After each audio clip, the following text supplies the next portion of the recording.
Welcome to the Deep Dive. We sift through the noise to bring you the core knowledge you need. Today, we're tackling the bedrock of information security. Think of it as your express lane to understanding how we protect our digital world. Yeah, our goal in this deep dive is really to extract the essential principles of information security. We've got a pretty comprehensive set of review questions and answers that, span the entire security landscape. By the end, you should have a solid grasp of the fundamental concepts, the ones that underpin every security domain. And comprehensive is right.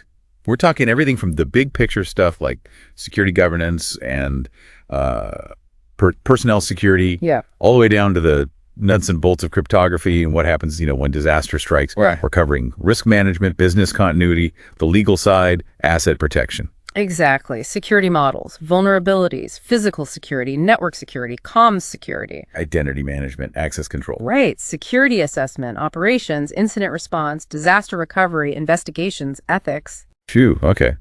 And even secure software development and malicious code. It's a lot. It is, but we're breaking it down. So you can expect some light bulb moments. We've done the heavy lifting to bring you those crucial insights. Okay, let's unpack this. Chapter 1, security governance through principles and policies. Right at the heart of it, you've got the CIA triad: confidentiality, integrity, and availability. These are really the primary goals of, pretty much all security efforts. CIA. Okay. Confidentiality, keeping secrets secret. Integrity, making sure data is accurate. And availability.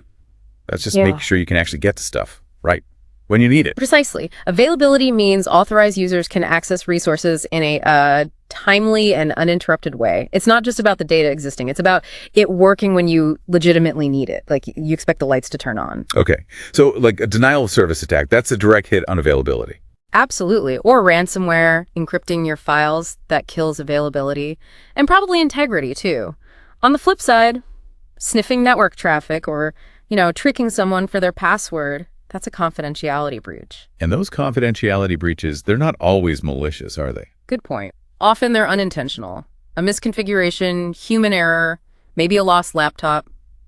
It happens. Right. Not always some shadowy hacker. Yeah. Now, you mentioned models. Stride came up. Spoofing, tampering, repudiation, information disclosure, denial of service, elevation of privilege. Disclosure is part of it then. Yep. Information disclosure is definitely in Stride. It's all about preventing sensitive data from getting into the wrong hands. Got it. So circling back to availability, it's fundamentally about authorized people getting access. Exactly. And it's useful to differentiate it. Like, privacy is specifically about PII, personally identifiable information. Seclusion is more physical, keeping something stored away. Concealment is actively hiding info. Related, but different aims. Okay, subtle differences. Now, what about users?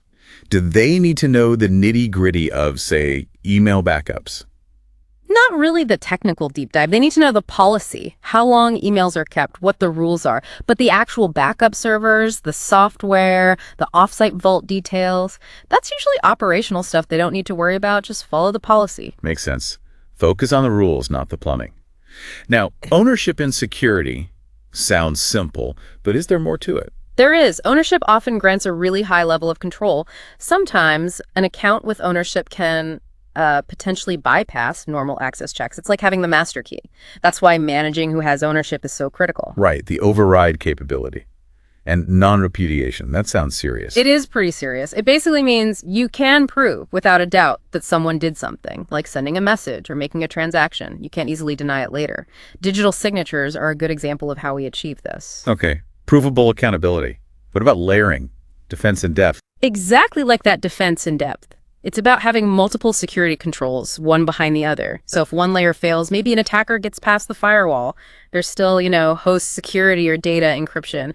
A single failure shouldn't break everything. Think of it like peeling an onion. Multiple layers. Makes sense. And one last thing from this section, preventing deletion. If someone can read data, preventing them from deleting it isn't data hiding, is it? Correct. That's purely an access control function. The data isn't hidden if they can read it. Access controls define what actions read, write, delete are allowed for that user on that data. Got it. Okay, solid start. Yeah. Chapter 2, personnel security and risk management. And the first point hits home. Humans are often the weakest link. Yeah, it's almost a cliche, but it's true. Technology can be fantastic, but people make mistakes, get tricked, or sometimes even have bad intentions. Security is as much about people as it is about tech. So where do we even begin with personnel security?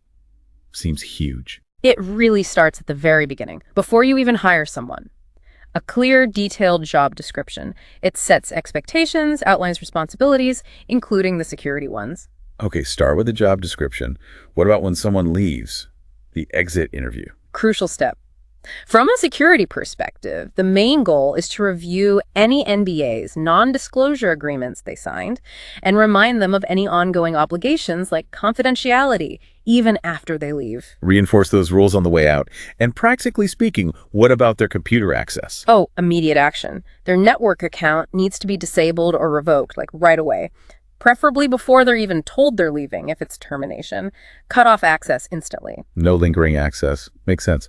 What if we're working with outside companies, vendors, third-party governance? That's exactly it. It's about making sure those external partners, vendors, contractors, whoever, that their security practices are up to snuff. We need to manage the risk they might introduce to our own environment. And how do we check if they are up to snuff? A big part is documentation review.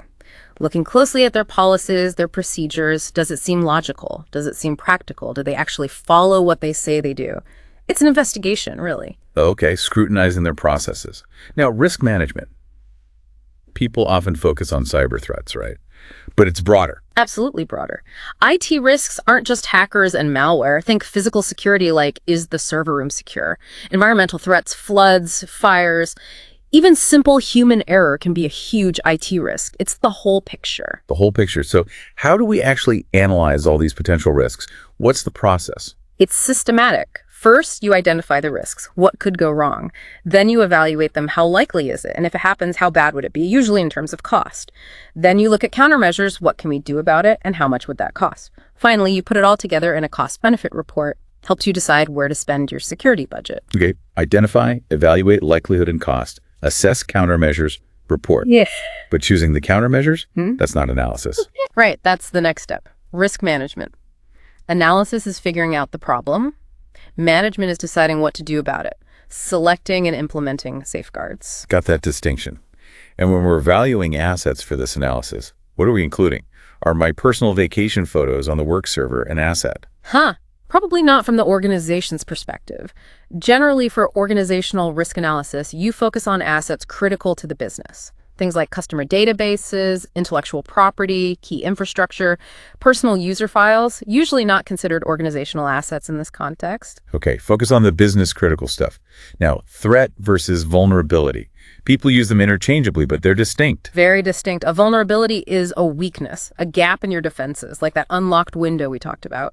A threat event is someone or something actually exploiting that vulnerability, the person climbing through the window. Okay, weakness versus exploitation. And the fix, the lock on the window, that's the safeguard. Exactly. A safeguard or a countermeasure is what you put in place to remove the vulnerability or protect against the threat exploiting it. Makes sense. And when deciding on safeguards, there's a basic financial rule, right? Yeah, the cost of the safeguard shouldn't be more than the loss you expect to prevent by having it. More precisely, the annual cost of the safeguard shouldn't exceed the annualized loss expectancy you'd face without it. Simple cost benefit. Don't spend more protecting something than it's worth losing over a year. Okay, now those formulas, SLE. SLE is single loss expectancy, how much money you'd lose if a specific threat happens just once. The formula is asset value, what the thing is worth, AV times the exposure factor, what percentage of value you'd lose, EF. So SLE equals AVEF. Asset value times exposure factor. Got it. And how do we figure out if a safeguard is actually worth the money? There was another formula. Right, the value of a safeguard. You take the annualized loss expectancy, the ALE, before you put the safeguard in, subtract the ALE, after you put the safeguard in, hopefully it's lower now, and then subtract the annual cost of the safeguard itself. So, ALE before ALE after. Annual cost of safeguard tells you the net financial gain. Useful calculation. Okay, back to people for a sec. Separation of duties, job rotation. How do they help security? They're all about preventing bad stuff from happening internally, especially collusion people working together to defraud or harm the company. Separation of duties means no single person has end-to-end control over a critical process. Job rotation moves people around so they learn different roles, and it makes it harder for one person to consistently control or manipulate something illicitly. Restricted responsibilities just limits what any one person can do. Checks and balances. And training, what's its specific role? Training is about teaching people how to do their job securely, making sure they know the policies, the procedures, how to recognize threats like phishing. It builds that security awareness culture. Building the human firewall, so to speak, and managing the whole security function. What does that involve? It's a big job. Budgeting, tracking metrics to see if things are working, managing the security team and resources, evaluating the program's overall effectiveness, making sure security supports the business goals. Strategic oversight. Let's nail down that threat vulnerability risk relationship again with the fire example. Okay. Threat, fire. Vulnerability, no fire extinguishers. Risk, equipment gets damaged, business stops. The threat plus the vulnerability equals the risk. Clear. And putting in the fire extinguishers, the countermeasure. Yeah. How does that change the equation? It primarily affects the ARO, the annualized rate of occurrence, or maybe the impact if a fire does start. By having extinguishers, you reduce the likelihood that a small fire becomes a big disaster, causing that equipment damage within a given year. You're reducing the probability of the full risk materializing. Lowering the odds. Okay, that wraps Chapter 2. Moving on to Chapter 3.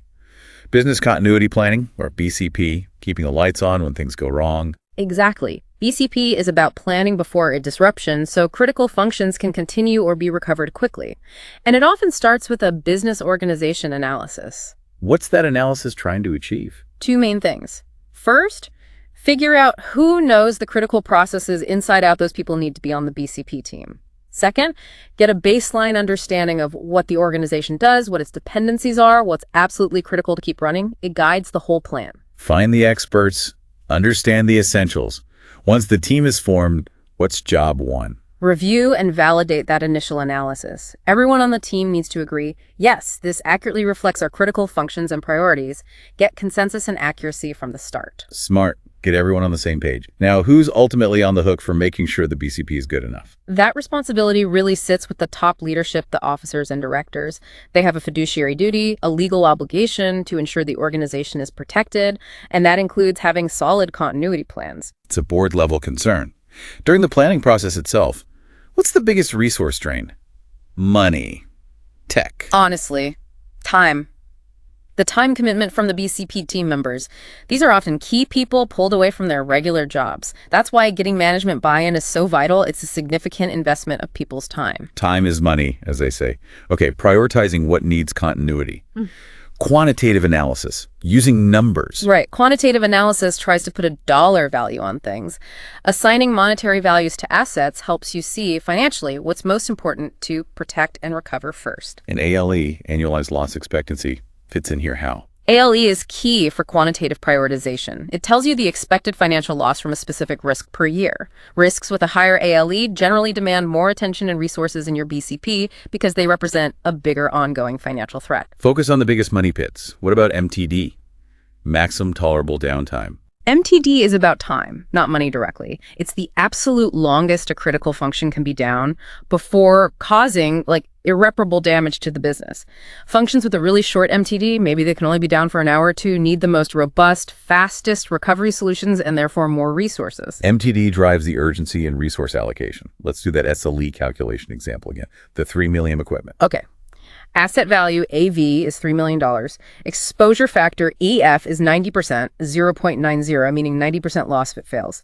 SLE, AV, EF, are $3 million, 0.90, meaning $2,700,000. That's the hit from one failure. $2.7 million for one event. And turning that into ALE, the annual expectation. You need the ARO, annualized rate of occurrence. Let's say this failure happens on average once every 20 years, so ARO is 0.05. ALE times ARO equals ALE. Got it. So we've analyzed risks, prioritized. What's next in BCP? Strategy development. This is the bridge between knowing your risks from the business impact analysis, the BIA, and actually planning the response. You decide which risks you're going to tackle with the BCP and, broadly, how you'll approach mitigating them. Setting the overall direction. And throughout all this planning, what's the absolute number one priority? No exceptions. Human life, safety of people.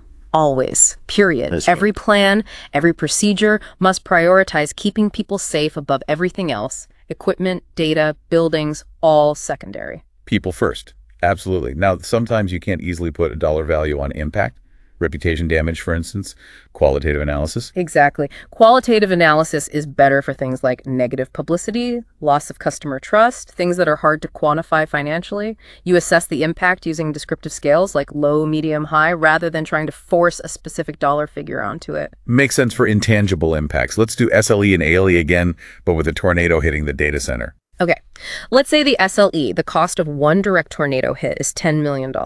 And maybe the ARO, the chance of that happening in your location in any given year is 1% or 0.01, a 100-year event. Then the ALE equals ARO equals $10 million. 0.01 equals $100,000 per year. That's the annualized risk cost. $100K a year expected loss from that tornado risk. Yeah. After strategy, we get into the details. Yep, the provisions and processes phase. This is where the team designs the actual specific procedures and steps. What exactly do we do? Who does it? What tools or resources do we need? It's the tactical implementation plan. Getting into the weeds, can you give an example of a provision? Sure. Let's say you rely heavily on one network provider. A provision might be setting up redundant communication circuits with a different provider, maybe routed differently geographically. That way, if one fails, the other takes over, an alternative system. Backup communication lines. Okay. Now, BCP versus DRP, business continuity planning versus disaster recovery planning. They're related but different. They are. Think of it this way.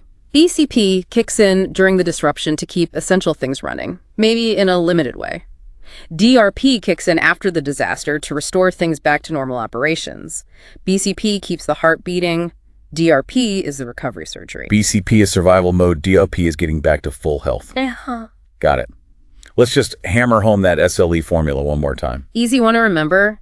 SLE, asset value, AV times exposure factor, EF. AV times EF, locked in. And finally, for the BCP to have real teeth, who should sign off on it? You really want the top dog, the highest ranking person in the organization. Usually that's the CEO.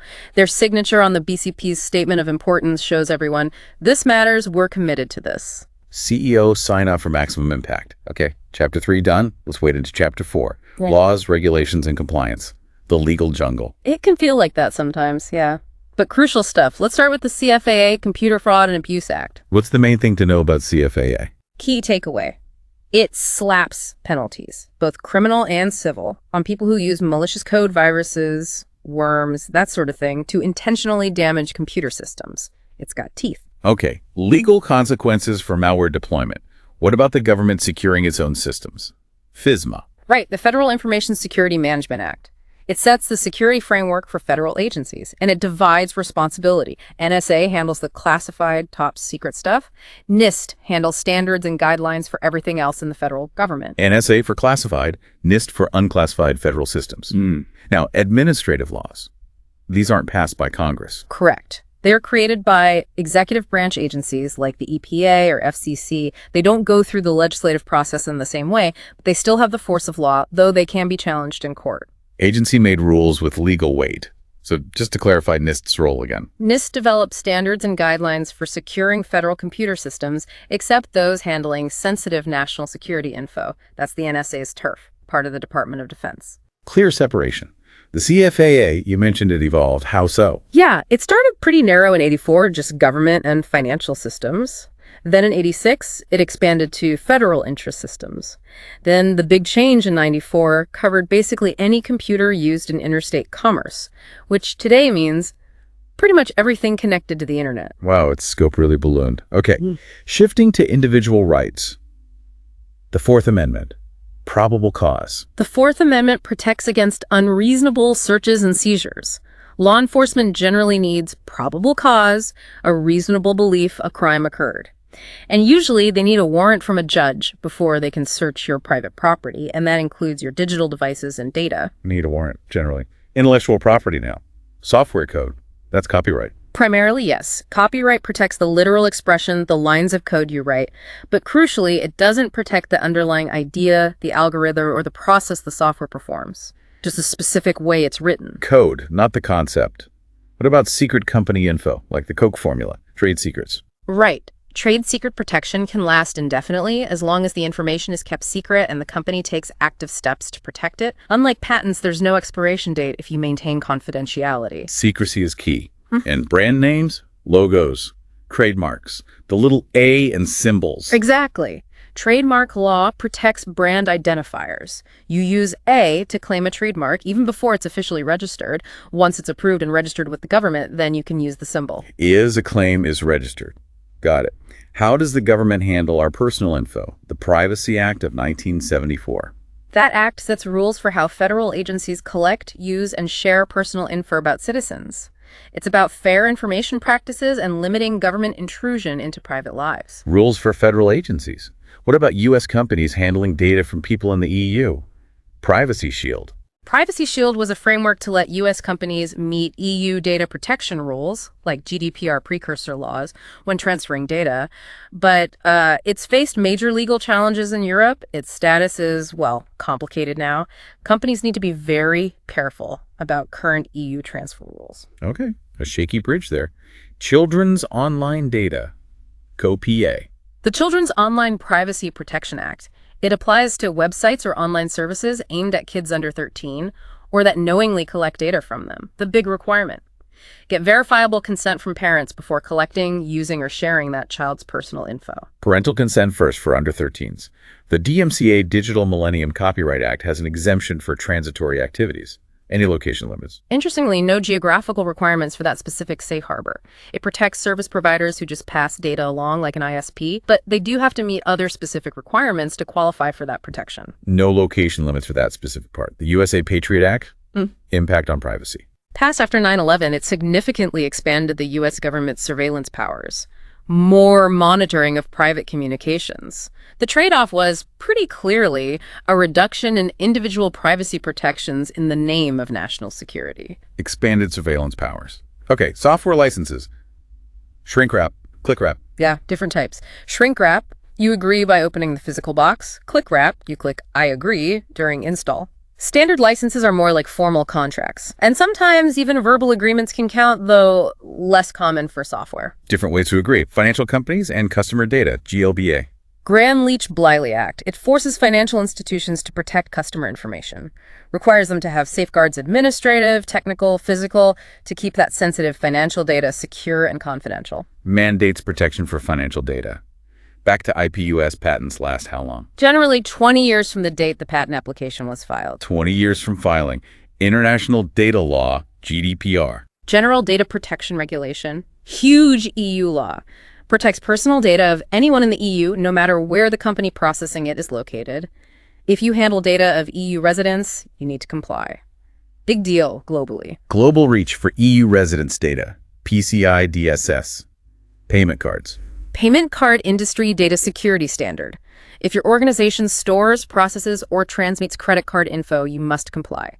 Merchants, processors, everyone in the chain. Handle card data, follow PCI DSS. Lastly, HA Tech, healthcare. Health Information Technology for Economic and Clinical Health Act. Push for digital health records, but also beefed up EPA's privacy and security rules.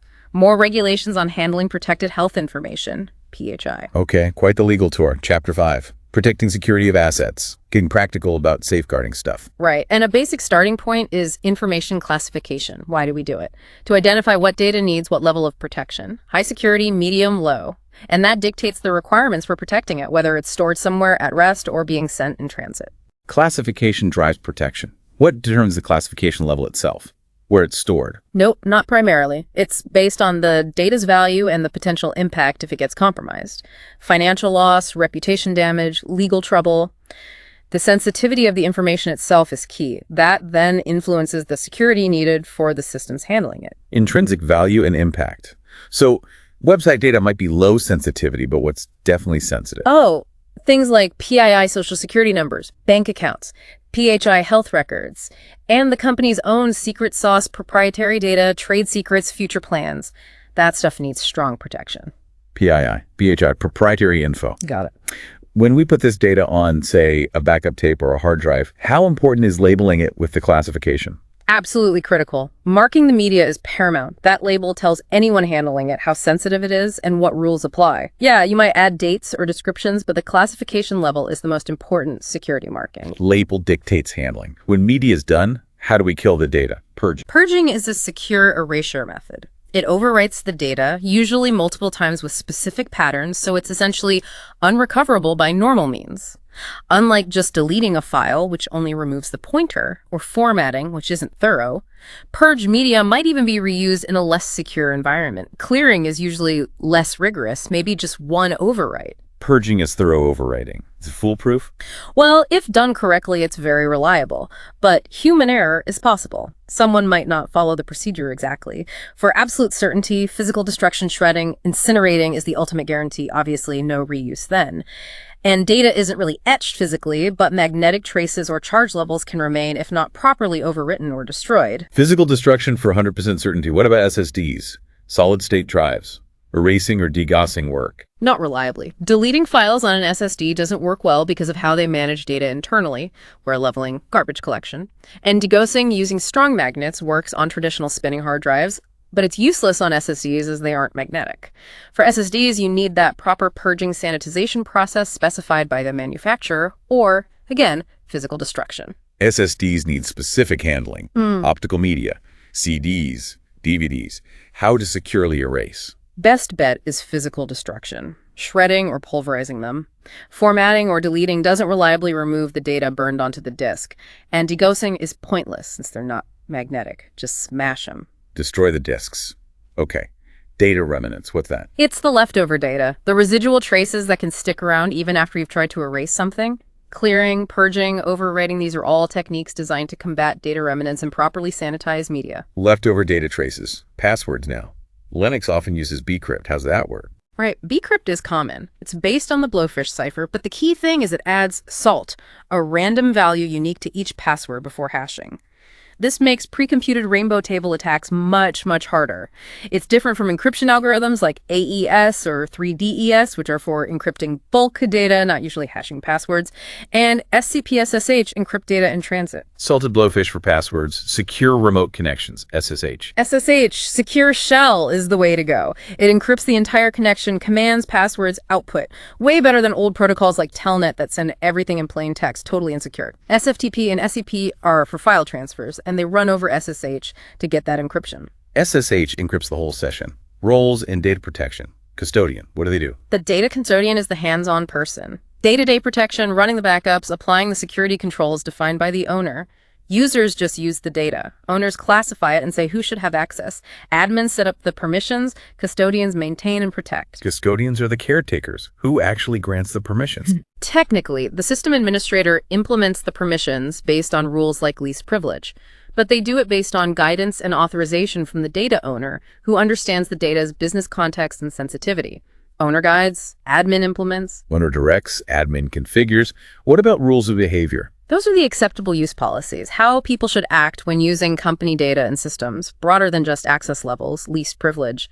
It's about responsible conduct for everyone who has access. The user conduct guidelines. GDPR talks about data processors. What is that exactly? Under GDPR, a data processor isn't just a computer. It's an entity, usually another company or service provider, that processes personal data on behalf of the data controller. The controller dictates how the data is processed. The processor just follows instructions. Think of a cloud provider storing your customer data. They might be a processor. An external entity processing data for you. Pseudonymization. Making data less identifiable. Yeah, it replaces direct identifiers like names, emails, with pseudonyms or tokens. Makes it harder to link data back to a specific person, enhancing privacy, but you can still analyze the data set. It's not full anonymization, and it's different from encryption, which makes data unreadable, or just secure storage. Obscuring identities but keeping data usable. Security baselines are good, but scoping and tailoring. Essential step. A baseline is a starting point, like a template. Scoping means figuring out which controls in that baseline apply to your specific system. Tailoring means tweaking those applicable controls to fit your exact needs and risk level. You don't want to apply unnecessary controls, and you might need to strengthen others. Customizing the baseline. Customizing the template. Finally, backup media protection. Key points. Treat backups with the same security level as the original data, at least. Store them securely, preferably off-site, to protect against disasters at the main location. And clearly label them with their classification. Not having secure off-site backups is a huge risk. Secure, off-site, labeled. That scenario about unmarked tapes in a warehouse. What's the big risk? The lack of marking and physical security means nobody knows how sensitive that data is or even what it is. Huge risk of improper handling, theft, loss. Just saying you'll purge them later or catalog them eventually doesn't fix the current exposure of potentially sensitive data sitting unsecured. Immediate risk from being unidentified and unsecured. And the example of the email retention policy fail. Old emails on backup tapes. Right. The policy was purge emails older than 6 months. But the off-site backups had emails going back 20 years. That's a failure to apply the retention policy consistently across all data, including backups. It's not about media destruction policy itself or configuration, but about enforcing the data retention rules everywhere. Consistency in policy enforcement is key. Okay, that wraps up asset security. We've covered a lot of ground already.